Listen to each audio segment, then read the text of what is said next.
If you're planning to visit all the three regions of Vietnam in a short 7-day trip, I'm gonna have to stop you right there. As someone who plans Vietnam itineraries for a living, hear me out.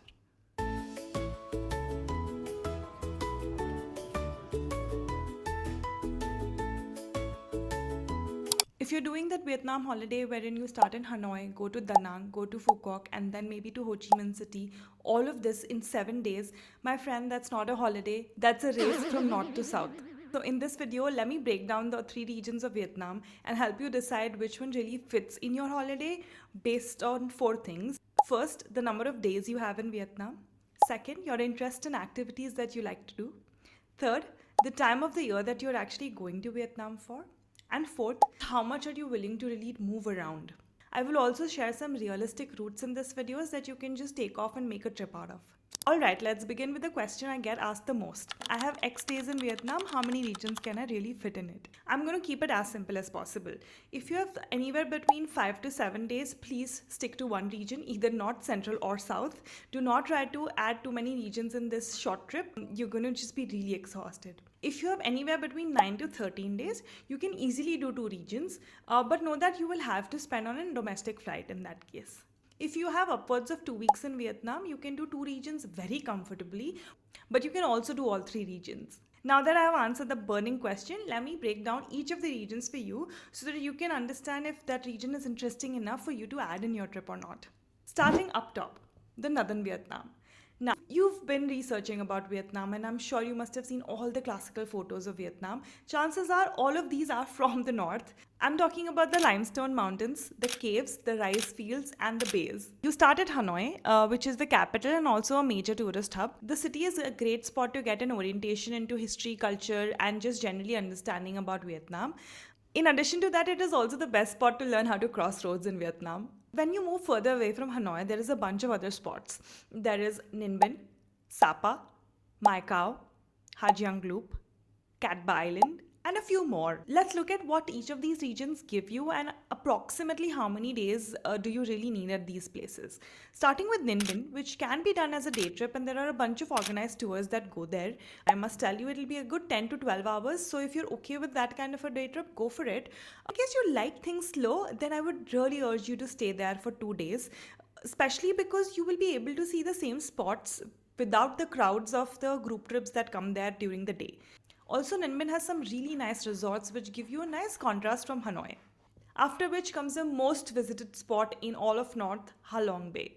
A lot of my clients ask me if they could do Ha Long Bay as a day trip because there are tours that offer that. But I respectfully tell them not to do it, and that is what I would tell you all to do as well. Please choose a very good cruise because that makes or breaks your Ha Long Bay experience. A great alternative to Ha Long Bay is Cat Ba Islands or Lana Bay, and that is what I personally recommend to my itinerary planning clients. Then comes Sapa, which has gained a lot of interest from tourists lately. It's an easy 5 to 6 hours from Hanoi. It is good to have at least 3 days when you're exploring this region. My favorite spot in North is Hajiang Loop. There are a bunch of organized tours that take you to the loop, but you need at least 3 days to 5 days to actually complete this entire loop. Now, if you have 7 full days in the north, these are the two options that you have. Option 1, you go to Hanoi and then add Ninh along with Ha Long Bay or Lana Bay. Or option 2, you go to Hanoi and add either Sapa or Hajiang Loop depending on your interest and activity levels. This brings us to Central Vietnam, which is by far my favorite region in Vietnam. And in case you're looking for the most balanced trip which does not require a lot of logistical nightmare, then this is the perfect spot for you. And yet again, let's break down the geography. Starting with Da Nang, which is the major city and also the airport, you will find beaches, temples, nightlife, a Korean town. Then comes Hoi An, which has got the entire internet divided. A lot of people love it, a lot of people hate it. I like it. Why don't you go there and tell me if you liked it or not? It's a perfect spot to get that old town, countryside, very chill vibe going on. Also, the famous tailoring happens here. Then comes one of my top 3 destinations in Vietnam, which is Hue. It's great in case you love history or visiting UNESCO World Heritage Sites. Some bangin' food. I believe this region has the best food when it comes to all of Vietnam. bit of foodie, you need to go there. So this compact triangle can be done beautifully in 7 days, with 4 days in either Hoi An or Da Nang, along with 2 days in Hue, without having to take any sleeper buses, trains or long journeys. Except in case you choose to go to my top spot in Vietnam, which also falls in this region. I'm talking about the destination which made me go to Vietnam in the first place back in 2015. It's called Phong Nha. I would say this region is for serious adventurers. You will easily be able to spend 4 to 5 days here if you're doing the multi-day cave hikes. In case you're only doing the entry-level caves and the recreational activities, you will still need 3 days because getting here and getting out of Phong Nha is a little bit tricky. I will do an entire video on Phong Nha separately because the topic requires a bit of depth. In case you have any burning questions before the video comes out, please drop it in the comments and I will answer them all. Finally, we're in the south, the last region in Vietnam. One cannot miss Ho Chi Minh City when one is talking about Vietnam, right? The energy is infectious. It's great for nightlife. It is a shopping paradise as well. Give the city at least 3 days, even to scratch the surface. I've got a whole 3-day itinerary on my channel already, so do check it out in case you need some inspiration. But beyond Ho Chi Minh City, there is the famous island of Quoc in the south, which in itself takes a good 3 to 4 days, depending on what all you want to do. There are amazing theme parks, there are boat activities, there is a bunch of night markets. Definitely don't think of it as like a quick stopover. Now, Mekong Delta is a day trip from Ho Chi Minh City, but one could also choose to stay there for 2 days in case you're looking to take a break. I wouldn't suggest staying over until you're looking for slow travel. If you really want to see a lot of sites in your trip, just do a day trip. But if you're looking to spend a few days somewhere else, go to Dalat. It has got a really nice hill station vibe going on, but you will also have to travel inland, right? So that means you will have to give at least 3 days to this spot as well. This brings us to the part where I tell you how to spend 7 days in South Vietnam. Like I said, you need at least 3 days in Ho Chi Minh City, so pair that with either Phu Quoc in case you want some island vibe, or you could spend 4 days in Ho Chi Minh City and go to Dalat for 3 days. Let's do a quick recap of which Vietnam region is great based on your interest. And this is not about picking one winner because all 3 regions offer a bunch of different activities. Choose the north in case you're looking for the dramatic sceneries and the classical Vietnam picturesque vibe. Choose the central Vietnam in case you're looking for the best balance, especially for culture, beaches, and shorter transfers. Choose the south in case you're looking for a lot of shopping, nightlife, and some tropical add-ons with the island. If you're traveling with young children or parents, Central Vietnam easily hands down wins this one.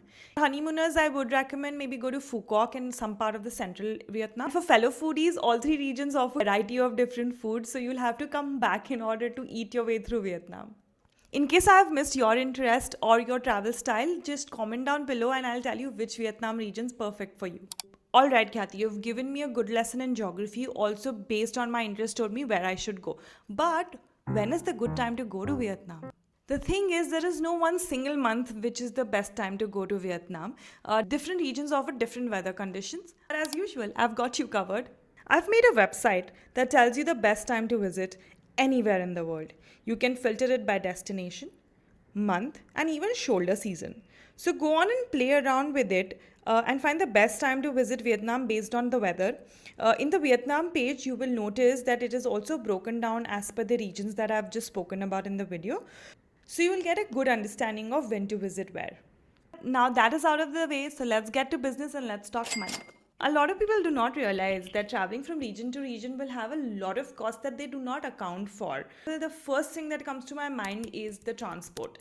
It is true, Vietnam is connected really well with public transport, so you have a lot of sleeper buses and trains going around, but they do take a long time. So in case you have a lot of time at hand, go ahead and use that amazing transport system. That is how I traveled back in 2015 when I went to Vietnam. But in case you do not have that kind of time, you will have to take flights and make sure to account about $100 to $150 when it comes to a flight in your budget.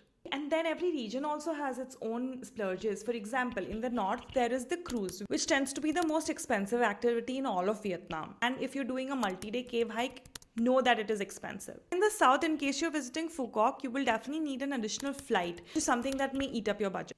And when it comes to accommodation, you will get a whole range right from budget to luxury across all of the regions. So that is something that you don't have to worry about. If you want to do a general check on how much does it cost to travel to Vietnam, check out my website. It helps you find the budget of traveling anywhere in the world. All you have to do is key in your basic parameters. Then I'll give you a breakdown of category along with a range and an average. Go on and play around with the tool to find a realistic budget of Vietnam trip or anywhere else in the world. Alright then, this should have given you a very good understanding of all the three regions and what is there to do in these regions and if that aligns with your interest or not.